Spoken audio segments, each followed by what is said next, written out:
Good afternoon, everyone, and welcome to Stock Market Today for Wednesday, November 26th, almost at the end of the month, one day before Thanksgiving. My name is Ken Shreve, and on today's show, we are going to take a look at another day of outperformance for the Russell 2000. Boy, what a 4 day move it's been for small caps. Tremendous day of outperformance. Saw a little bit of selling late in the day, but 4 days of gains for the major stock indexes. Before we get into all of that, let me bring on our news editor, Ed Carson, who has got three stocks to watch. Ed, good afternoon. Good afternoon. Yeah, it was a successful 4 days generally, not just small caps, but yeah, really nice action. Want to take a look at ASML, Pan American Silver, and Comstock Resources.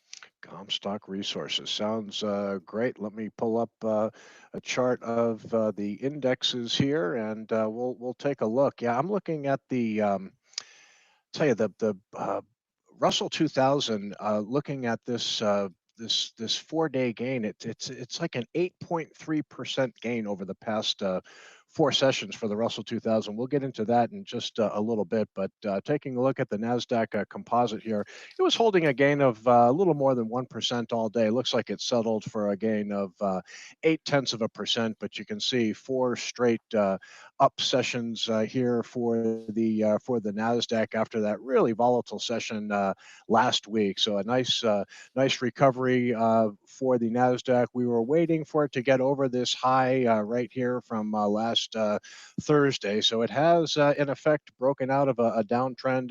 We'll move on next and take a look at the S&P 500, which also is working on four straight gains. That too is really not far from all-time highs. Just like that, that also rose pretty much in line with the Nasdaq.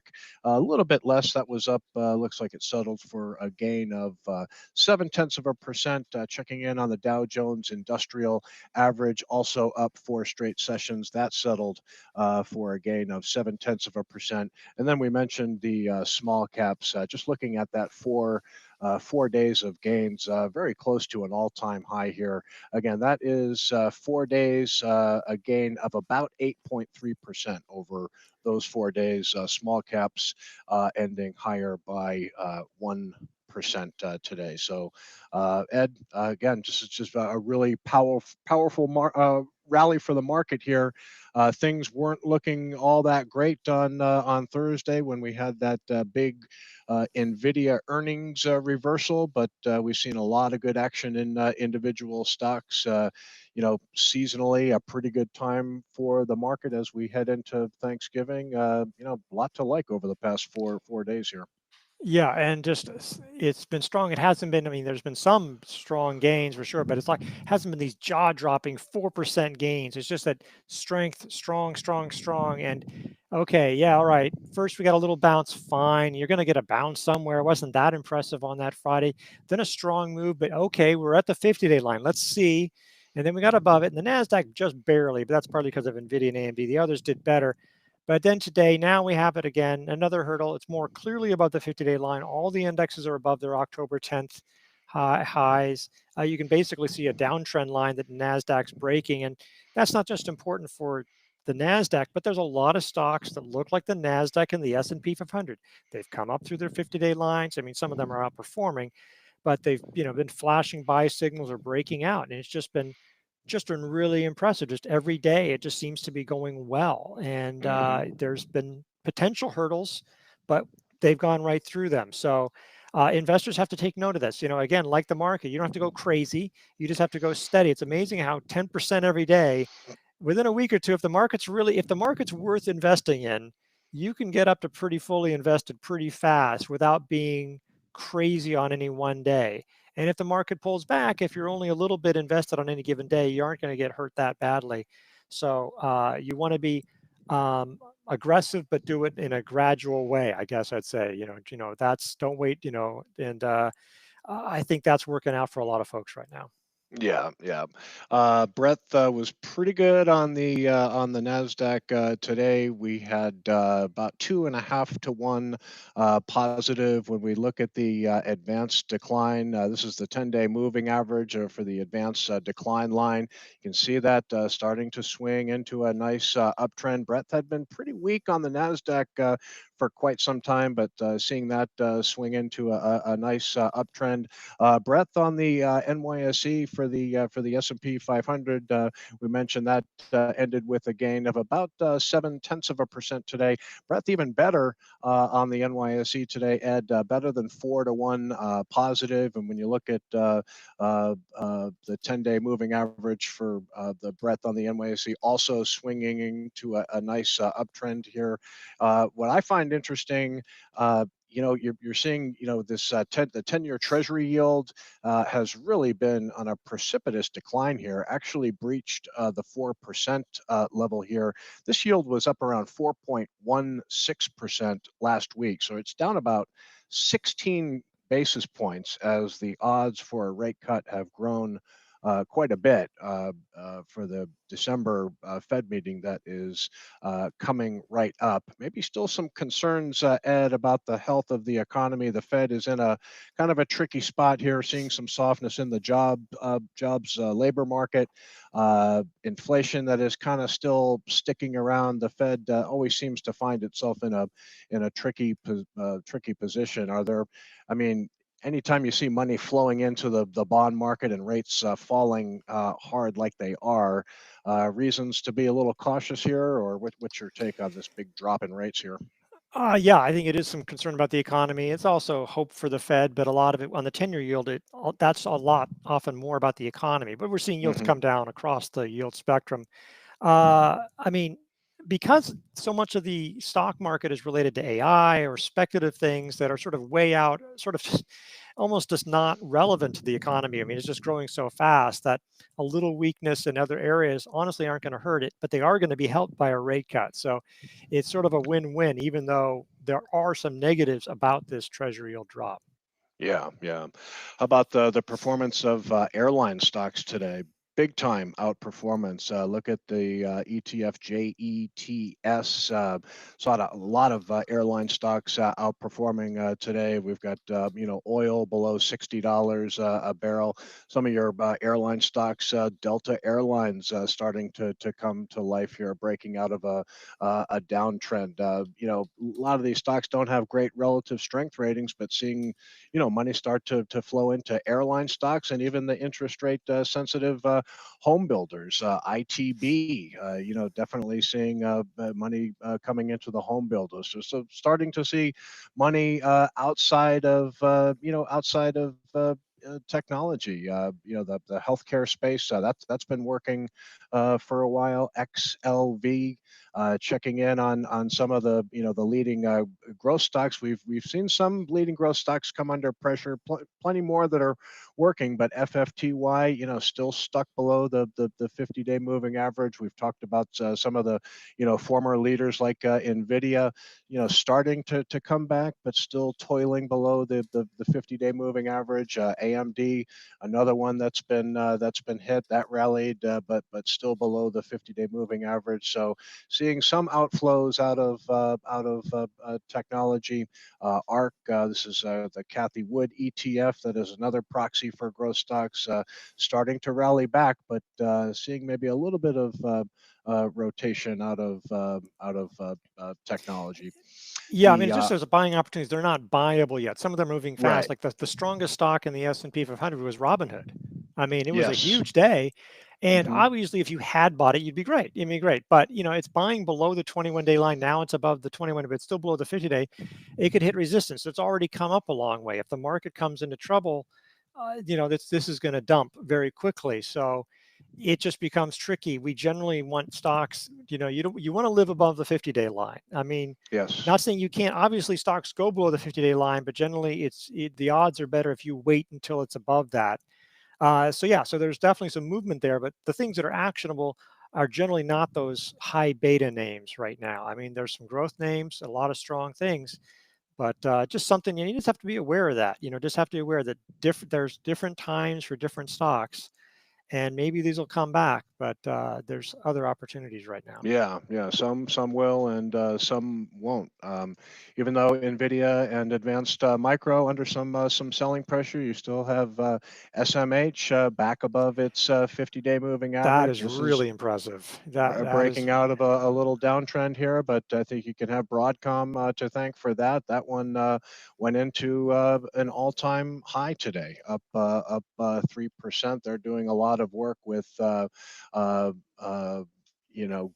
Google parent Alphabet, which is big in, their in-house AI chip that is, co-designed by Broadcom. So, still seeing some pocket of strength in tech, and then your gold stocks, GLD, yeah.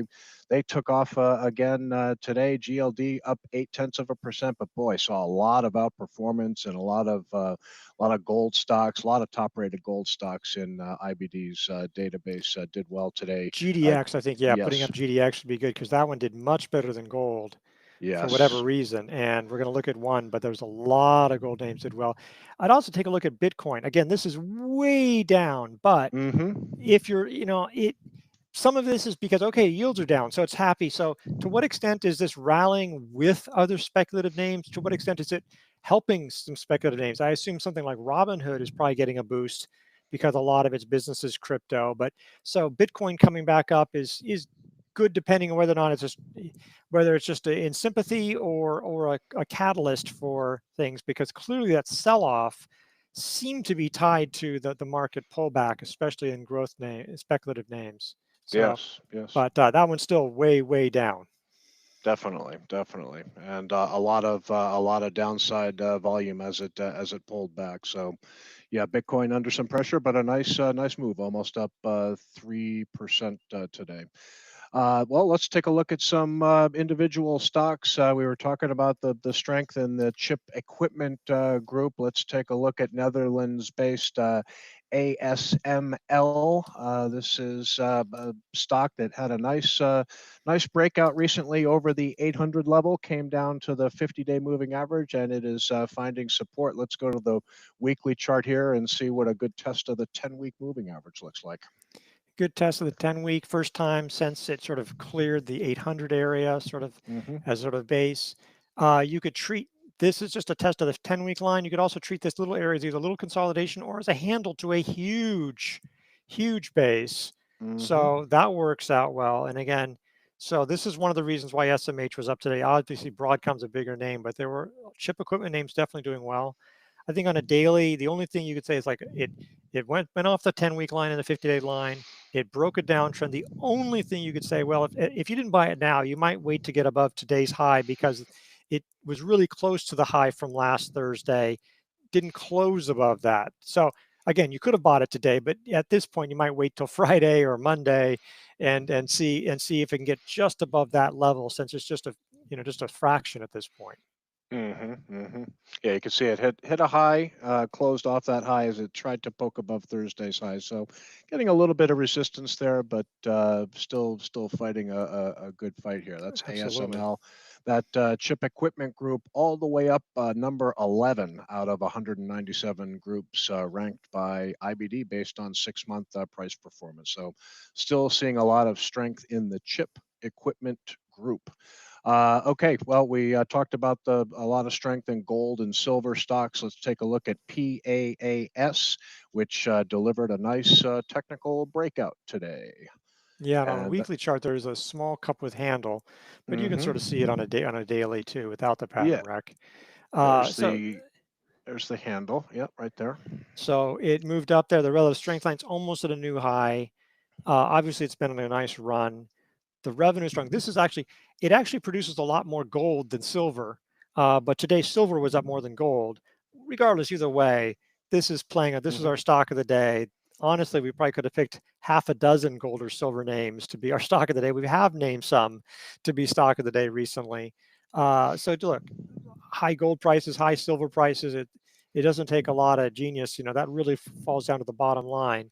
If you make 10 cents of profit on silver and silver goes up by 20 cents, all of a sudden you've tripled your profit. You're now at 30 cents per ounce. And so you can see why the miners outperform to the upside and downside.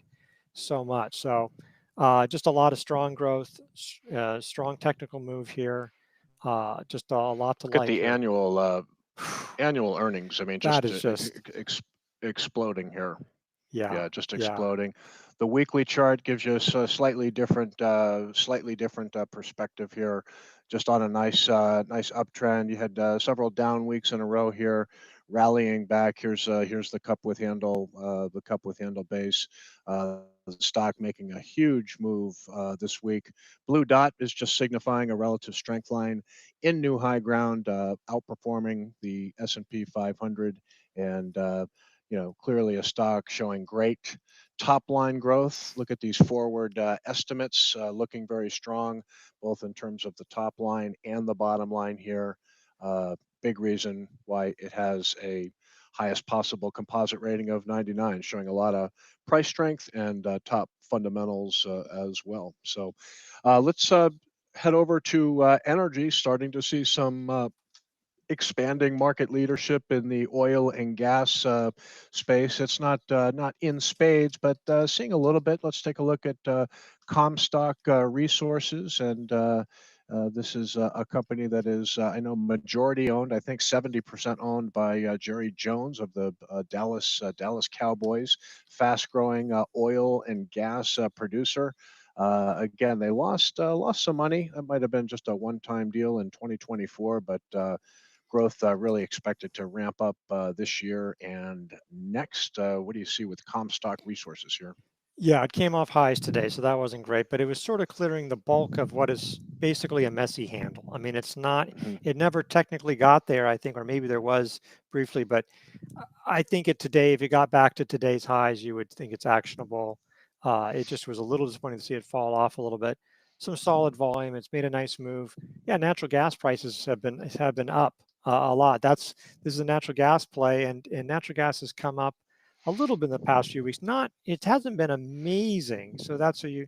So and that's just something with all these oil and gas producers. They're going to move and rise and fall on price. I mean, that's ultimately what it is. So there's always Hmm. that risk. You never know when the weather forecast says it's going to be a warm winter. Nobody needs natural gas. It's like, and then natural gas could fall 8%. So, but that in mind, there seems to be strong demand, just inherent, regardless of the weather, because yeah, everybody's talking about building nuclear and everything else, but honestly, natural gas is something you can get today. That's something for these AI data centers. We're Hmm. exporting a lot of natural gas to Europe and elsewhere. So there's a lot of outlets for demand that weren't there or seemed to be there a year or two ago. So there's reasons to think that these natural gas plays can have a strong run once again. Set aside the daily weather shifts. I see. Yeah. This was a very interesting move when it ran through the 20 level here. You see, as it rallied, look at all the volume here Yeah. as it rallied. So that was you can see why it has almost the highest possible accumulation distribution rating of A. That is helped by a lot of heavy volume as it rallied, and then actually as the handle area formed. Volume really dried up, which was good to see. But as you noted, Ed, the price action was a little choppy. Typically we do like to see volume quiet down and dry up as the handle forms. You almost like to see attention turn away from the stock. But the price action was a little choppy, maybe a little more volatility than we'd like to see. This one still has a chance though of breaking out. Especially because of all the accumulation that we saw here, we'll just want to see it just eventually get over this high from Thursday. We look at the weekly chart here. This does, definitely has good fundamentals working in its favor. So we'll keep an eye on Comstock in the oil and gas exploration and production industry group. I I, would normally check with some earnings after the close, but I think with Thanksgiving tomorrow, we do have a half day of trading on Friday. So the market is going to be closed at 1 p.m. Eastern time on Friday. Ed and I will be working on Friday for a shortened day of trading, but we will be back just after 1 p.m. Eastern time for the stock market today video. So slightly different cast of characters on Friday. So Ed, wish you and your family a happy Thanksgiving. You as well. Okay, thanks. Thanks a lot for your insight, and thank you for joining us. We appreciate it, and I want to wish all of our SMT viewers a very happy Thanksgiving as well. We appreciate all of you. That'll do it for today. Again, stock market open a half day on Friday. We'll be closing up at 1 p.m. Eastern time. We will not be around for IBD Live tomorrow, as we will be enjoying our turkey. And Friday, we will be back for IBD Live. I think it's just going to be a slightly different host and panel. I believe Hatman Dave Chung is going to be in the host chair. So we will see you on Friday. Enjoy your Thanksgiving. We're thankful for all of you. Have a great day, great afternoon, great Thanksgiving. We'll see you back here on Friday. Take care.